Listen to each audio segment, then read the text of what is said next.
Good morning once again. You are watching the Business Portal, and we are now watching. You are also watching Investment Academy at the Business Portal. Okay, for our learning session for today, we have the Think Rich and Get Rich series. From this book, I want to share with you. I actually put it in my website. It says The Secrets of a Millionaire Mind: Mastering the Inner Game of Wealth. Here, we're going to pan it out. It's by T. Harv Eker. There, Secrets of a Millionaire Mind. Okay, I actually picked up some wealth principles from there, and here it is. Okay, there. The wealth principle number 1. And there's actually hundreds of wealth principles that you can pick up from. So I'll just say that in our next series. But the first one, the habit of managing your money is more important than the amount that you have. So it's more of managing the amount. You can have so much money and you can make so much money, but if you don't know how to handle your money, that will just go away in a flash. So money is a big part of life. Control your money or it will control you. Okay? I think that's we don't need explanation for that. You have to think bigger than your problems. Okay, sometimes, people think, okay, I have a problem, I cannot pay this, I cannot pay this. But problems will always be there. So you have to be higher than your problem, meaning you always have to have a solution, because in every problem there is a solution. So you have to think bigger than your problem, so that you can look at it at a third person's point of view, and you can work at it from there. Never have a ceiling on your income. Okay, this is actually something to think about now, because they say that you have a 9-to-5 job. When you have a 9-to-5 job, then you're actually paid this much. But some people are comfortable with that, and some people are not comfortable with just something like that. They think that when you can do more, we can make more, you can be paid more. So see, that's why never have a ceiling on your income. See, there are people na, okay, you pay me for my time, because this is how much it's worth. No? So that's one. So being an entrepreneur, that's one thing to actually get rich. That's one way to get rich, is being an entrepreneur, because you have a hand in the income that you can make. It actually, you put in more, then you get more. You again, like what I said last week, you use we have our God-given talents. We have our God-given talents, and use this for a greater good. You will be able to share it with the other people, like our guest here today. She has a talent for educating, and she also actually made a business out of it. And she is helping a lot of parents, and at the same time helping these children to grow up, to be good in whatever they are going to do in the future. And this will actually aid them as adults. And again, this in turn, they will be helping other people, and the world just goes bigger and bigger. And actually, we have a last principle. Can we go back to the slide, please? Nawala. And true measure of wealth is net worth, not working income. Again, this is actually similar to the second one. It's not how much you make, it's how much you keep. All right? And for our business news,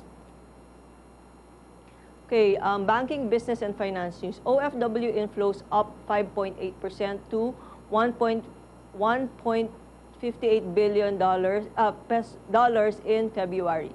Philippine stocks climbed despite the negative sentiment overseas. Manila Water sets $11 billion for capital expenditures. SMIC's $15 billion, that's San Miguel Incorporated, $15 billion bond issues get stop mark. So actually, if you're looking into stocks, nakita nyo yun sa news, Manila Water gets capital expenditure 15 billion, so they're going to have bigger operations. It's actually time to buy that. No? Also SMIC. And yeah, you actually, when you get into stocks, read the papers, and then that you will see where you want to put your money in. For our finance news, okay, for the stock market, it went up 20.16.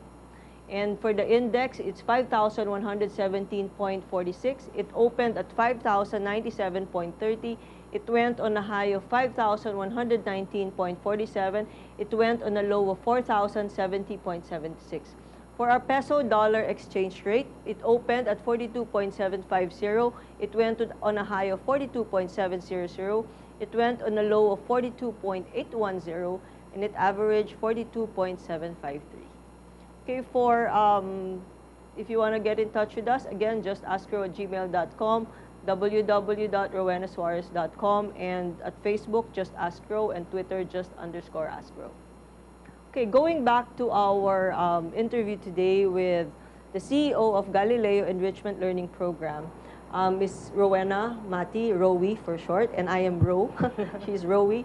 And so you were talking about Singapore math. So how is it different? The way they teach math in Singapore is what they call CPA, concrete, pictorial, and abstract. In the Philippines, the way we teach numbers to children is we started abstract. We make them count 1 to 10, and they don't really understand what 1 to 10 is. So the difference is they start with concrete objects. So they have a lot of objects like this to teach them that the idea of 1 is 1, the idea of 2 is 2. And then they teach them numbers by showing them the relationship between numbers. So if it's, let's say, 1 means 1, and 2 is this one. And if you want to show them the equivalent of 1 and 1 is that. And then if you want to show them, let's say, what is 5? 5 is composed of 2 and 3. So it balances. If it's balanced. If it balances, then Hindi siya nag-balance. Ayan. Yan. Tayo mag-balance. 1, 2, 3, 4. So, ayaw mag-balance. 3 and yon. 3 and there. 2 and 3. Yeah. There. Okay, yan. Yan. Then, There. it will show that the equivalent of 5 is 2 and 3. So, the children understand it through seeing it and touching it. So, concrete muna. And then they show a lot of pictures before it becomes abstract. So, and to compare it to the Philippine curriculum, they also teach them in a way that there are less topics per level. Kasi here in the Philippines, di ba, grade 1 ka pa lang, there's addition, subtraction, multiplication, and they sometimes reach division already. And that's grade 1 students. So for them, that started for a long time just addition, and then introduce subtraction later on. So it can be just grade 1, just 2 topics. Then when they get to the second level, that's when they'll start multiplication. So less clutter. So there are less topics that they take up. A lot of exercises. Mastery is very important. But won't it take longer? No. Basta they teach you the basic, because computation naman is mastery of the 4 basic operations. Yun. Okay. So, and then at an early age, if they see it visually, problem solving is so easy to introduce. So sometimes as early as grade 1, they're doing problem solving questions na algebra na. Pero they're solving it in a very simple way. So do a lot of schools adapt this already? As of last year, there are about 150 schools already doing Singapore math. This year, 200 schools. And this is not only in the Philippines, but also in the States, in Europe, in Asia. A lot of them are adopting Singapore math. Because Singapore now topped the TIMSS. That's a survey that they give out to different countries for math and science. And you have some books here, like this one. This is a book of Galileo. Okay. And the way the children is taught is through Singapore math already. Okay. And then I see there are no colors, so it's also fun kasi to color, no? It's a math book, it's a reading book, and it's a coloring book in one. This is available in different bookstores and in the Galileo centers. Right now, we have So are the schools getting that already? This is more of a workbook that okay. Parents can use at home, not a textbook that they'll use in school. And right now, there are 24 branches of Galileo where they can get this book. So where are the branches of Galileo? Most of the branches are in Metro Manila. We have in Malabon, Quezon City, Makati, Parañaque,